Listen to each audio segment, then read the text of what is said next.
Hey everybody, it's Old School Nerd. It's that time again. It's time for the holiday season. Now, some of you love to cook birds during this time of year, and that's a good idea, whether it be a turkey, a goose, a duck, or even a chicken. This brine soak that I'm going to share with you is my personal Cajun down-home recipe that everyone in my family absolutely loves, and I've messed with it a few times, and I finally got the balance that I love. Let's make it really easy for you. If you don't know how to brine a bird, there's 1,000 videos on how to do that. I'm going to show you how to make my perfect brine that I've used on every type of bird I could imagine, and it worked out fine. Number one, you need a gallon of chicken stock. I know it's a lot of chicken stock, but trust me, a good way to do that is just go get the Better Than Bouillon paste, mix that with water, get a good chicken stock going. 1 gallon is what you need. The next thing is 1 cup of rice wine vinegar, 1 cup of kosher salt, 1 cup of brown sugar, 8 cloves of garlic, 2 tablespoons of red pepper flakes, 1 large red onion, 2 lemons, 2 oranges, 1 sprig of both thyme, and 1 sprig of rosemary, and then a cup of honey. Now, for some of you, you love maple syrup. Go half a cup of honey, half a cup of maple syrup. You can't go wrong. Now, Old School Nerd, where are the cloves? Where are all these sages and da-da-da-da-da? That's not my style. If you want your house to smell like a holiday season with the clove and all that stuff, perfect. Rock on that. But I'm not putting it in my food. That's just me. Now, here's what you do. I've given you the ingredients, and basically, this is what they look like. This is literally the list right there. Done. Now, what do? Well, you're going to take the rice wine vinegar, the kosher salt, the honey, the brown sugar, the chicken stock, get that stuff, the sprig of rosemary and the sprig of thyme, and the red pepper flakes. Put all of those in a stock pot. Then you want to add about 1 gallon of water to that. So you have 2 gallons of stock. Now, if you're just doing a chicken or a duck, you can literally just do the concentrated of just the 1 gallon of chicken stock and the ingredients. It should be just enough for that. But if you're doing a turkey, add another gallon of water to give you enough volume. Now, for the oranges, lemons, and the garlic, we're going to chop those up in a certain way, as well as the red onion. So you're going to cut them in quarters. The onions and the lemons, cut them in quarters. Cut your red onion in quarters. Now, here's the catch with the garlic. Do not use minced garlic. Do not use paste garlic.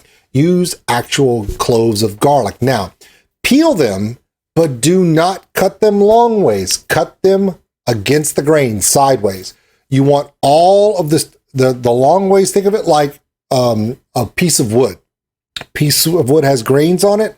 Cut it against the grain, down the side. That way all the juices of the garlic will come out. Otherwise, you can actually put garlic in there and not get nearly enough of what you're looking for. Now, when you put your lemons and oranges and in there, squeeze them out, then drop them in. You're putting all this stuff into the stock pot together. Now, I bring mine up to a boil, then turn it down to a simmer, and I let it simmer an hour. Why? Because I want as much of that flavor to be infused. Then after that, I take the entire mixture, take it off the heat, and let it cool to room temperature. That is key. Let it cool on its own. Now you're like, Old School Nerd, this is taking a long time. Well, so is thawing your bird going to take that long too. You have to do this days in advance. It's very important. While your bird is thawing out in the fridge, be making your stock and your brine. So put this to the side, let it get to room temperature. Then we're going to put it in the fridge. The whole thing in the same pot that you make it. The whole stock pot. Just put it in the fridge. The next day, it will be then cold enough to add a little bit of ice in there. Now, a lot of people will put it in a bucket. A lot of people will put it in an ice chest. It doesn't matter which vessel you do.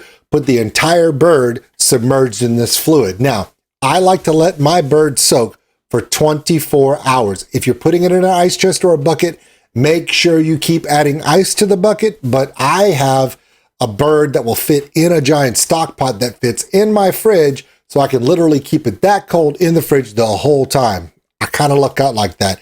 You want to keep your bird as cold as possible.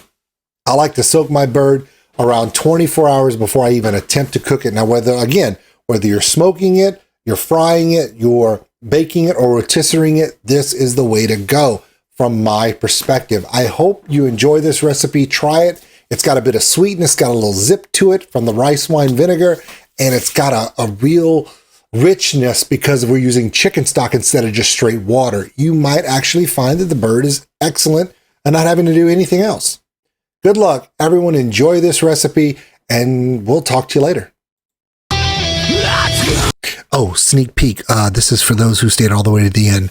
I like to take, once I've cooled it down, I will scoop out a cup and a half to 2 cups of that brine solution before I put the turkey in, put it through a strainer into a container, and use that as my injectable.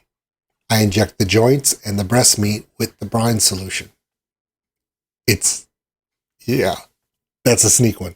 All right, guys, now I'll let you go. Thanks for watching, everybody. If you enjoyed this video, give us a like. It really helps the channel grow. Also, if you want to subscribe, right there. Big thank you to all my Patreons out there. We appreciate everything you do. If you want more content like this video, check them out above. Remember, love one another, take care of each other. We're all stuck on this mud ball together. We'll see you later.